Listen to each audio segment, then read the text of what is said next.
Beralih ke informasi selanjutnya, saudara, satu unit minibus yang membawa bahan bakar minyak atau BBM bersubsidi terbakar di kawasan Simpang Pet, Kecamatan Kuala, Kabupaten Nagan Raya. Akibatnya, mobil mengalami kerusakan parah serta pengemudi mengalami luka ringan.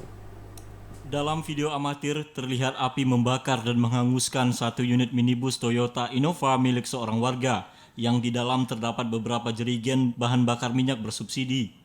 Saat kejadian kebakaran, masyarakat yang melihat langsung melaporkan ke pihak kepolisian. Tak berselang lama, aparat kepolisian langsung ke tempat kejadian perkara untuk dilakukan penyelidikan. Beruntung saat itu polisi juga berhasil menyelamatkan korban dan langsung dibawa ke rumah sakit karena korban mengalami luka di bagian tangan sebelah kanan. Dalam proses pemadaman tersebut, diturunkan satu unit mobil pemadam kebakaran dan dibantu warga sekitar.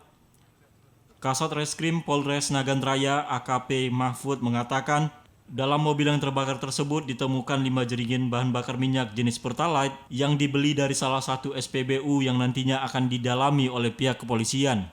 Bisa dijelaskan Pak, kapan kejadian informasi kebakaran mobil? 12.15 tadi kejadiannya pas 12.15 mau pulang mau wajan masyarakat, azan zuhur, masyarakat lapor telepon ke polsek turun TKP kasih tahu ke kita dari Polres langsung turun sini Satreskrim. Yang pertama dilakukan kan penyelamatan terhadap pemilik mobil sama polsek ke rumah sakit. Kita lakukan olah TKP.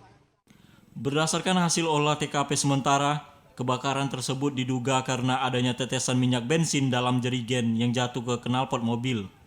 Pihak kepolisian juga akan memeriksa minyak yang ditemukan serta pemilik mobil juga akan dilakukan pemeriksaan. Dari Nagan Raya, Aji Saputra, TVRI melaporkan.